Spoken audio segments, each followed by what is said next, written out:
dah ramai yang buat.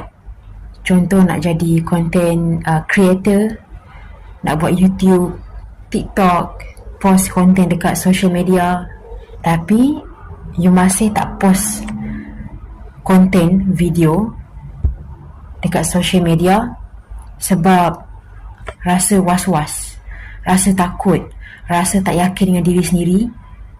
Benda tu biasa. Jangan disebabkan tak yakin dengan diri sendiri terus rasa putus asa, give up, tak nak teruskan buat benda tu.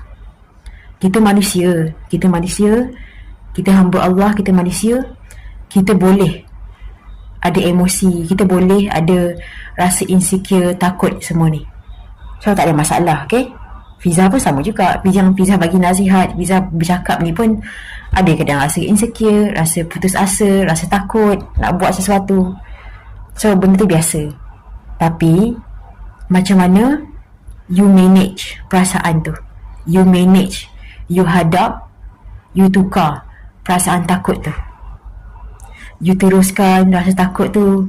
You dah rasa takut, rasa insecure, tapi dalam sudut hati dalam tu nak buat benda tu, tapi banyak competition, ramai yang dah buat benda tu. Kita rasa macam tak cukup, rasa macam kecil.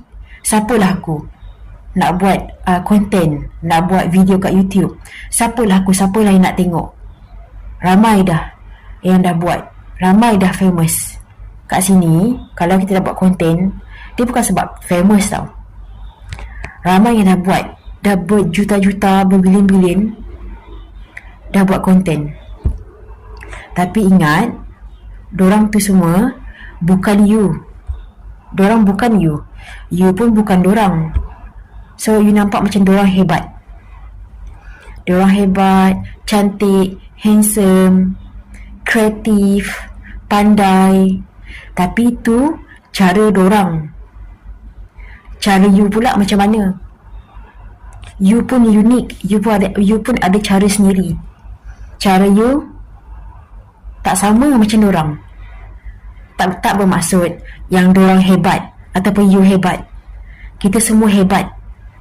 Semua ada kelebihan tersendiri masing-masing, tak sama.